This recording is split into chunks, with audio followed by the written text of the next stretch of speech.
بسم اللہ الرحمن الرحیم۔ ایک ماہ کی میری بیٹی، اس کا ناک بند ہو رہا تھا اور ساتھ میں اس کو بہت زیادہ پیٹ کے اندر گیسز تھی اور مسلسل روئے جا رہی تھی۔ جیسے وہ روتی تھی اس سے، کیونکہ ناک بند تھا اور اس کو ابکائی سی آتی تھی، اس کے بعد وہ اور زیادہ روتی تھی کیونکہ سانس بالکل اس کا بند ہو رہا تھا۔ تو کیونکہ وہ ایک ماہ کی تھی تو میں نہ اس کو ملین دے سکتا تھا 5 نہ شدید، کیونکہ اس کے اندر کالی مرچ ہوتی ہے۔ تو میں نے اس کو جسٹ جو ہے نا علیحدہ سے سونڈ جو ہوتی ہے وہ، اور تھوڑی سی کالی مرچ جتنی نشادر، یہ کپڑ چھان کر کے بالکل ایسے سرمے کی مانند اس کا وہ بنا کے شہد کے اندر جو ہے وہ تھوڑا سا ایسے چٹایا، بالکل جیسے وہ کالی مرچ اتنا میں نے اس کو چٹایا۔ اس کو بہت جتنے زیادہ چھوٹے بچے ہوتے ہیں ان کو احتیاط سے میڈیسن دینی ہوتی ہے۔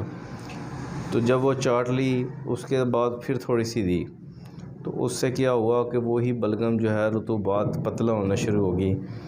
پھر میں نے اس کو تھوڑا سا ایسے الٹا لٹا لیا، اس کا بلغم ایسے رال جو ہے نا بن کے گرنے لگ گیا نیچے۔ اور کیونکہ روتی تھی، ناک کے اندر کھڑکھڑاہٹ تھی، تو کیونکہ بچوں کے اندر اتنی قوت نہیں ہوتی کہ اس کو ناک بلغم باہر نکال سکے۔ وہ ایک مارکیٹ سے سکنگ جو ہے نا بلب ملتا ہے، وہ ربڑ کا ہوتا ہے، ایسے تھوڑا دباؤ تو ہوا باہر نکلتی ہے، اور جب اس کو ایسے چھوڑو تو وہ اندر کھینچ لیتی ہے۔ اس کو ناک پہ رکھ کے ایسے جب کھینچا تو ناک میں سے اتنا بلغم نکلا، پھر وہ اس کو دبایا، اسی طرح بار بار کیا، اس سے ناک جو ہے اس کا بالکل ریلیکس ہو گیا، سانس بحال ہو گیا۔ ایسے ہی صبح و شام کرنے سے تو الحمدللہ ایک دفعہ تو اس نے جو ہے الٹی کر کے بہت زیادہ جتنا سینے کے اندر رکا ہوا بلغم تھا وہ سارا نکال دیا، اور گیسز بھی پاس ہوگی، تو بڑا اس کو سکون ہو گیا۔ پھر ایسے بس، حالانکہ وہ جھولی کے بغیر نہیں لیٹتی تھی جب تکلیف تھی، کیونکہ بچے جب روتے رہے نا اور گھیں کرتے رہے تو مثلاً ان کو کوئی نہ کوئی مسئلہ ہے ان کے، خاص کر 1 ماہ کے بچے، 2-3 ماہ، ان کو جج کرنا بڑا ضروری ہوتا ہے کہ ان کو کیا آبزرویشن جو ہے ان کو دیکھنا ہوتا ہے کہ ایسا کیا مسئلہ آ رہا ہے۔